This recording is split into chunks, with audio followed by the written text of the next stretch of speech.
Anda kembali di CNN Indonesian Newscast. Konsep herd immunity saat ini ramai dibicarakan sebagai sebuah strategi untuk menghambat penyebaran COVID-19. Namun nyatanya banyak ahli kesehatan internasional bahkan WHO sendiri menyatakan penerapan herd immunity ini sangat beresiko menambah jumlah korban semakin besar. Sementara pemerintah melalui juru bicara pemerintah untuk penanganan COVID-19 Ahmad Yuryanto mengaku tidak akan menggunakan strategi herd immunity dalam penanganan COVID-19. Tapi sebetulnya ini banyak dibicarakan di lini masa juga. Apa herd immunity itu dan apa memang bisa berhasil jika diterapkan? Untuk membahasnya sudah terhubung bersama kami melalui sambungan Skype ada Sekjen Perhimpunan Dokter Spesialis Penyakit Dalam Indonesia, Dr. Eka Ginanjar. Dr. Eka, selamat malam. Selamat malam, Mbak Puspa. Apa kabar, Dok? Pemirsa semua. Alhamdulillah baik. Oke, Dok, kita harus menyamaratakan definisi dari herd immunity. Apa sebetulnya herd immunity itu, Dok? Ya, jadi herd immunity ini adalah suatu kekebalan atau imunitas yang didapatkan oleh kelompok. Jadi kekebalan kelompok secara singkatnya ya. Jadi kekebalan oleh suatu kelompok atau suatu komunitas atau suatu masyarakat, di mana kekebalan itu dicapai ketika sebagian besar orang dari kumpulan tersebut atau dari komunitas tersebut terpapar oleh suatu penyakit yang dalam hal ini biasanya adalah virus. Jadi nggak sampai 100% terpapar, tetapi kurang lebih ya biasanya 70, 80, 90% seperti itu dari semua yang populasinya. Oke, artinya misalnya dalam 20 orang dalam satu kelompok ini 18 harus terinfeksi virus tersebut begitu? Kurang lebih 17-18 orang terinfeksi dan masing-masing yang sudah terinfeksi itu akan mempunyai imunitas, mempunyai kekebalan tubuh. Nah, jadi dengan 18 orang yang mempunyai kekebalan tubuh tersebut yang akibat terinfeksi, maka dia akan menimbulkan kekebalan imunitas atau kekebalan pada masyarakat itu sendiri, pada kelompok itu. Se-20-20-nya akan terlindungi. Seperti itu. Oke, Dok, tapi kalau kita berkaca dengan informasi yang beredar di internasional dari luar negeri, bahkan ada orang yang sudah dinyatakan sembuh begitu. Artinya imunnya sudah muncul, tapi bisa terinfeksi lagi dengan COVID-19 ini. Apakah ini bisa dikategorikan jadi herd immunity? Nah, makanya itu Mbak Puspa. WHO sendiri menyatakan kalau kita mengambil strategi herd immunity ini adalah hal yang sangat berbahaya. Karena pertama, ini belum ada vaksinasinya atau imunisasinya. Herd immunity biasanya diterapkan oleh suatu penyakit yang sudah ada imunisasinya atau ada vaksinnya. Jadi tertularnya terhadap penyakit itu dilakukan oleh imunisasi atau vaksin. Jadi pasien tidak terkena penyakitnya sampai parah, tetapi dia mempunyai imunitas atau kekebalan tubuh. Nah, ini yang berbeda. Nah, kalau kita menerapkan herd immunity ini tanpa ada imunitasnya, artinya secara natural semua orang harus atau 80% tadi orang harus terinfeksi oleh virus secara natural. Artinya orang akan menjadi sakit sekian persen, memang nggak 100% sakit. Ya, dari yang terinfeksi mungkin yang akan sakit hanya 10%. Tetapi bayangkan Mbak Puspa, populasi kita 270 juta orang. Ya, 80%-nya taruhlah 180 atau 190 atau 200 juta orang. 10%-nya itu kan juta juga gitu loh. Sekitar 1,5 juta orang yang akan sakit. Dari situ yang akan meninggal berapa persen? Nah, terlalu beresiko. Itu masalah nomor satu. Masalah nomor duanya adalah ini penyakit baru. Kita nggak tahu, tadi yang Mbak Puspa sampaikan sudah terinfeksi sembuh, kena infeksi lagi. Nah, ini kan kita masih tanda tanya. Artinya terlalu beresiko kalau kita mengandalkan herd immunity, bisa menimbulkan korban banyak dan mungkin herd immunity tidak bisa tercapai karena apa? Kita nggak tahu. Mungkin imunitasnya tidak pernah bisa terbentuk. Nah, ini yang menjadi masalah, Mbak Puspa. Oke, Dokter Eka, koreksi saya. Jadi herd immunity itu bisa dilakukan kalau sudah ada vaksinnya. Kalau belum ada tidak menjadi opsi begitu ya? Sebenarnya bisa, tapi terlalu beresiko, Mbak Puspa. Karena tadi harus 80% orang terinfeksi. Nah, ini yang menjadi beresiko. Kalau vaksin, kan itu kan vaksin dia menyuntikkan bagian dari virus atau virus yang sudah dilemahkan sehingga tubuh terinfeksi tanda kutip, tetapi dia menimbulkan imunitas. Dia Mhm. terinfeksi tapi tidak sakit, tapi imunitas terbentuk. Itu vaksin atau Oke. imunisasi. Tapi Dok Gitu. sejauh Kalau ini ini terin mhm. Tapi, hmm? sejauh ini Dok, adakah negara yang mungkin secara ajaib, quote unquote, bisa mengatasi wabah, apapun wabahnya dengan berbekal pemahaman kekebalan imunitas? Sejauh ini yang saya tahu dan saya pantau ya di negara-negara tidak ada. Inggris mencoba untuk menerapkan herd immunity. Dia Mhm, membiarkan orang terpapar, terinfeksi, tapi ternyata apa yang dia dapat, korbannya saat ini Inggris di Eropa, CFR-nya, mhm. case fatality rate-nya termasuk yang tertinggi.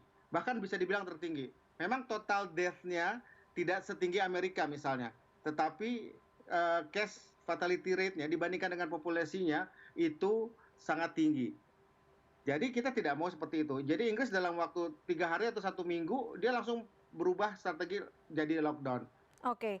Tapi Dok, seperti itu. ada negara Swedia, kita bahas soal Swedia yang disebutkan Betul. punya rencana menerapkan herd immunity, bahkan kepala ahli, epidemiologinya dan juga pakar yang diakui secara internasional juga mengatakan strategi ini sebagai strategi yang terbaik di dunia. Apa yang kemudian membuat Swedia berpikir ini berhasil? Apakah memang ada kaitan, soal disiplin masyarakat terhadap protokol kesehatan atau, fasilitas kesehatan di sana yang memadai atau seperti apa, Dok?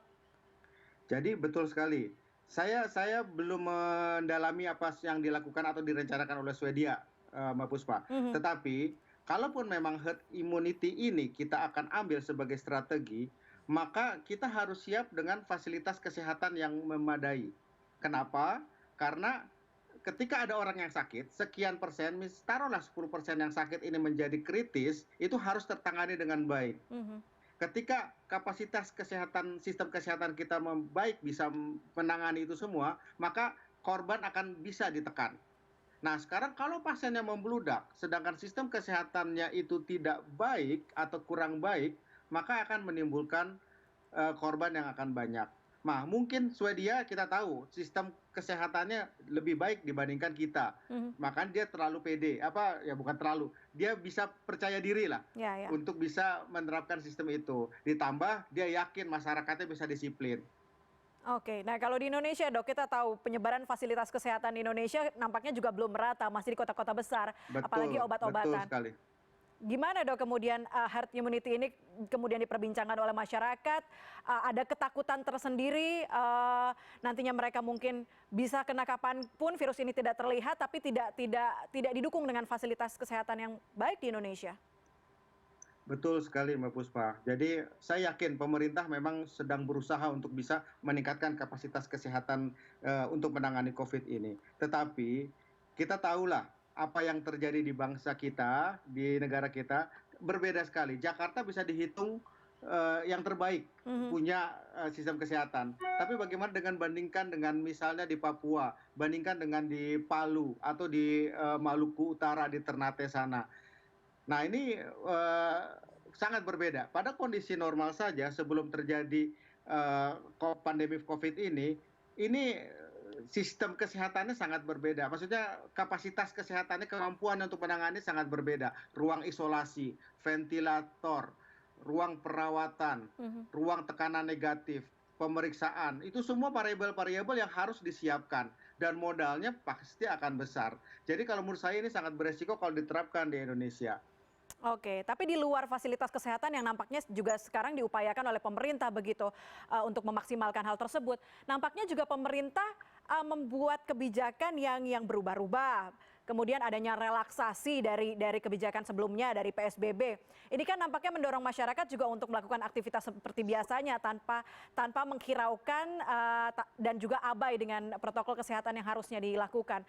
Dokter Betul melihat sekali. dokter melihat relaksasi ini seperti apa? Apakah memang kalau walaupun, juru bicara penanganan COVID-19 Ahmad Yuryanto mengatakan tidak akan menggunakan strategi herd immunity ini, tapi dengan adanya relaksasi ini apakah bisa kita, apa ya, bisa kita simpulkan ini mungkin akan menuju herd immunity? Baik, jadi tadi Mbak Puspa sudah menyampaikan peraturan atau himbauan atau pengumuman dari pemerintah berubah-ubah. Mhm, Ini akan membuat masyarakat jadinya yang benar yang mana gitu loh. mhm. Jadi trust kepada pemerintah akan turun.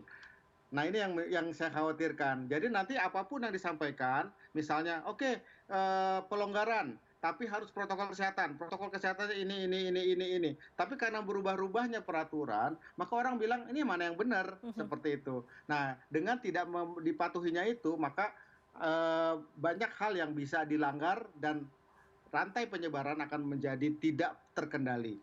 Nah, kalau dengan penyebaran yang tidak terkendali ini, maka pada akhirnya kita bisa berasumsi ataukah memang ini sengaja membuat orang tertular supaya terbentuk herd immunity yang seperti saya sampaikan, Mhm. sampai 80% populasi terpapar oleh virus ini.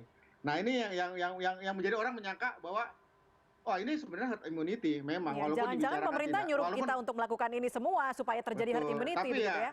ya, tapi saya yakin banyak ahli di sana gitu yang bisa mempertimbangkan atau membahas hal ini. Cuma satu poin Mbak Puspa, masalah pelonggaran ini saya tadi lupa menyampaikan bahwa di semua negara melakukan pelonggaran PSBB ini ketika kurvanya turun, Mhm. ketika sudah menemukan titik puncak dan sudah menuju penurunan. Walaupun dengan ancaman adanya second wave, serangan kedua dan lain Ya. segala macam. Ya, nah ini kita titik puncaknya belum nyampe, belum tahu sampai di mana kita paling tinggi dan belum menurun, Mhm, tapi sudah mhm. dilakukan pelonggaran. Jadi ini yang mengkhawatirkan. Saya paham pertimbangannya masalah ekonomi, masalah sosial, masalah politik. Tapi ini harus ada strategi yang jelas sehingga kita sama-sama kita melihat bahwa leader, pelaksana dan rakyat itu berjalan secara satu arah. Nah, ini Oke. yang harusnya ada seperti itu. Oke, setuju. Dokter Eka, jika pemerintah juga Siap. juga apa namanya, nampaknya masih masih gamang begitu dengan kebijakan yang dilakukan, walaupun sudah ada upaya-upaya dan tadi Dokter Eka juga menyebut masa kritis aja belum nih kita. Apakah kita siap menghadapi Ya. masa kritis itu? Apa yang dilakukan kemudian, upaya yang dilakukan oleh PAPDI sendiri untuk membantu pemerintah untuk menekan tidak ada opsi herd immunity yang dilakukan di Indonesia? Jadi kebetulan kemarin sore kami berkumpul di Zoom meeting ya dengan 38 cabang PABDI dari Sabang sampai Merauke. Kita tanya apa kondisinya dari setiap daerah dan setiap daerah itu mempunyai masalah berbeda-beda. Tapi paling secara umum adalah mereka khawatir dengan adanya peledakan penduduk, peledakan kasus Kasus. ini. Iya, karena apa? Saat ini pemeriksaan aja masih susah. Ada beberapa daerah yang masih harus nunggu 1 minggu.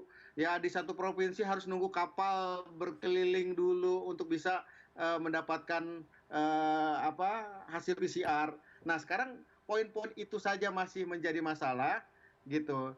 Nah, ini sudah mau dilonggarkan. Kalau terjadi ledakan penduduk, maka akan menjadi kita tidak sanggup mengatasi pasien-pasien tersebut. Kita tahu di Maluku saja ada satu rumah sakit yang sudah di stop mungkin sekitar 2 minggu gitu ya karena banyak tenaga medisnya yang terkena atau di daerah lain ada beberapa puskesmas atau rumah sakit kecil yang stop juga karena Mhm, memang mhm. tenaga medisnya ada yang kena. Ya, Jadi ya. tidak bisa melakukan operasional. Nah, ini yang menjadi harus kita pikirkan dan sekali lagi jangan berpikir Jakarta, Surabaya, Bandung atau kota-kota besar, tetapi pikirlah daerah seperti apa. Nah, ini yang kita harus pikirkan. Oke, untuk mengurangi atau mengantisipasi ledakan kasus yang terjadi di daerah, harus ada Betul, koordinasi dari semua lapisan begitu ya dok, tidak hanya dari pemerintah, masyarakat betul, juga harus disiplin betul. dengan protokol kesehatan supaya kita saling jagalah tenaga medis yang bekerja untuk mengurangi COVID-19 di Indonesia. Dokter Eka Ginanjar, Harus semuanya. terima kasih banyak sudah bergabung bersama kami, Sekjen Perhimpunan Dokter Spesialis Penyakit Dalam Indonesia, telah bergabung bersama kami di CNN Indonesian Newscast.